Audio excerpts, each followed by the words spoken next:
There is a mention of the planets, stars and their movements in the Holy Quran. Hazur, is there any mention of the power of gravity in the Holy Quran? That is very obvious. I think this is something which is known to everybody. بغیر عمد ترونها, the verse which tells you that the whole system of the heavenly bodies is interwoven with certain, let me say, Amadan is in fact this pillar, pole or pillar.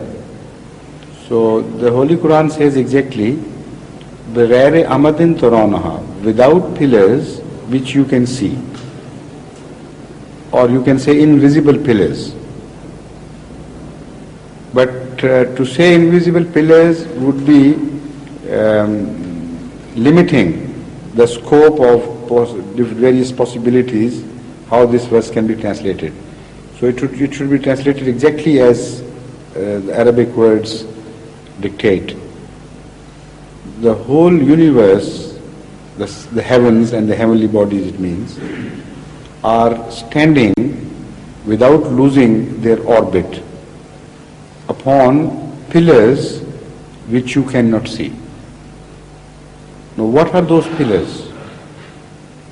And why pillars are mentioned instead of strings? Pillars and strings have two different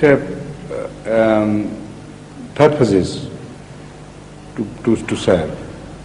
In string, you hold the thing in place so that it cannot go beyond, but it can come closer.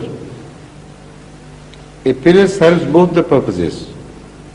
It can neither gain its distance nor diminish its distance. So the Holy Quran tells us that the force of gravity is so well balanced and organized that the forces working in between neither pull in the direction with a visible change in the course or distance, nor permit it to go further away in the sense that it should get closer to other things. The whole balance is kept. This is why the Holy Quran says, بِغَيْرِ أَمَدٍ تَرَوْنَهَا. There are internal forces which connect heavenly bodies with each other and keep their mutual comparative distances exactly alike, in the sense that the ratio is kept. This is what is happening in the universe exactly. Despite the fact that at another place the Holy Quran itself says, وَإِنَّا لَمُوسِعُونَ. Although we have created, but we have not made it stationary. We have not created it in a stationary form. Inna la musiun. We will continue to expand. And we are expanding. That is the meaning of inna la musiun. Which means that the universe is also expanding. So the truth lies between these two fundamental verses of the Holy Quran.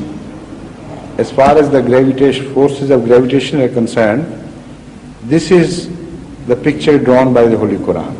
On the one hand, it says that the planetary bodies are held with the pillars which are invisible to you, cannot see. From that it appears that neither they can come closer nor go away from each other. If they are fixed with pillars, that should be the obvious picture we draw of the universe.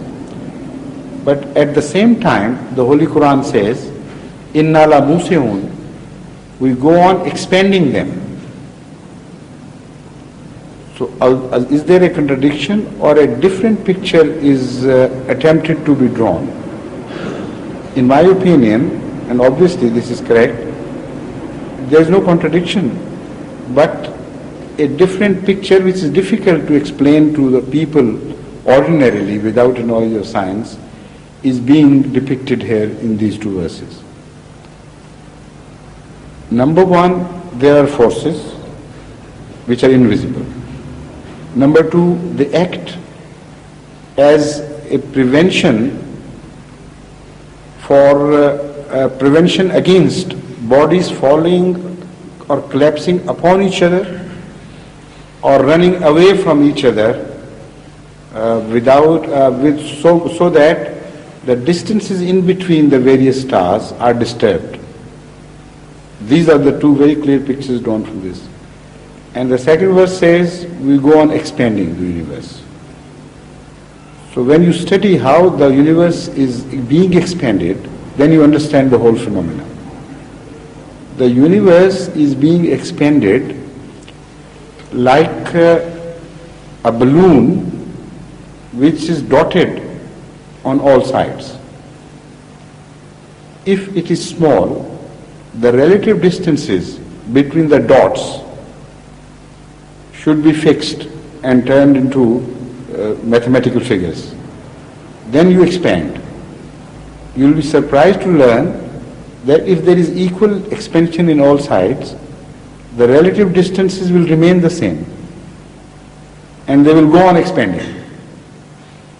So this is exactly how the universe is expanding. Everything is gaining distance upon another body, yet the mutual relationship remains stable and the same. And the whole equilibrium of the universe is not disturbed. This is the concept of universe as we draw from the Holy Quran. So not only the gravity is mentioned, but how gravity is controlled, that is also mentioned. If Allah had only said that bodies are drawing each other closer to each other, the picture which would evolve from this would be that we are a collapsing universe. So the Holy Quran has avoided saying such a thing, which could be wrongly inferred. It says we are an expanding universe. So how could say at the same time that everything is attracting each other? So in these two verses, what was very difficult for people of that time to understand has been said at various places, so that it did not agitate their minds at all. They didn't know what had been said. But people of the later ages who understood universe better, when they read these verses, they understand the message now. This is the beauty of the Holy Quran, that it says things addressed to people of 1,000 years or more beyond, and yet people of the time are not disturbed by those declarations. They simply fail to understand. Similarly, as we are reading the Holy Quran today, I know positively that there are many verses which we pass by without noticing them. A people of 1,000 years from now, some of them at least, whom Allah chooses to do that job, would be surprised how we missed the import of those verses, because things which would be happening in those days would be described in the Holy Quran. Yes, please.